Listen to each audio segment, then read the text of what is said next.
So this is the part 3. So I'm going to search two situations that are way worse and that happen when you don't express boundaries.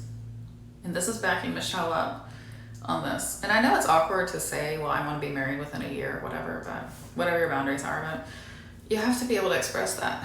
So first and foremost, you'll have couples who, let's say they've been together for 5-10 years and she knows he's going to propose. He's not going to. But he kind of keeps stringing her along because they live together at this point. They share a house, they share bills, maybe they share a couple babies.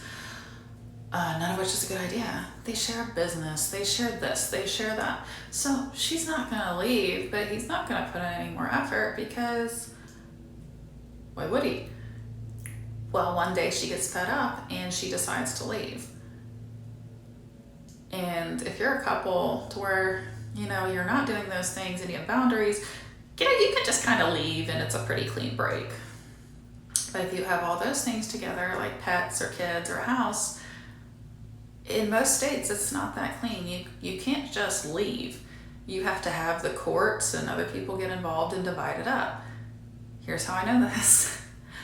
I'm in Georgia, and my grandmother's estate is in North Carolina because that's where my family's originally from. Even though I don't live there, even though I don't desire to live there, I'm in the process of having the courts separate her house and figure out who gets what between me and my relatives, which we're just not going to talk about. Despite the fact I haven't set foot in that house in over a decade because a lot of stuff on their end. I'm not going to get into it, but it was never formally done correctly and legally.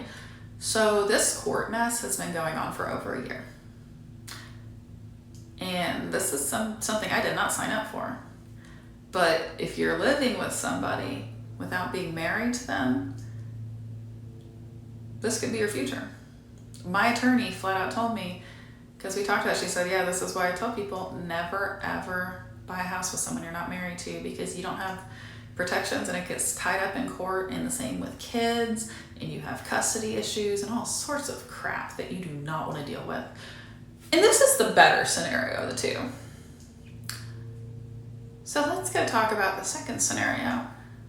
They've been together for however many years, same situation, and he decides, oh, I do want to marry you. And she badgers him and she pesters him. And she gets a shitty proposal, but she gets a good ring because she insists on it. And then they get married, and then she has a baby right away to keep him. Because I've seen that too. So you have to kind of pick and choose.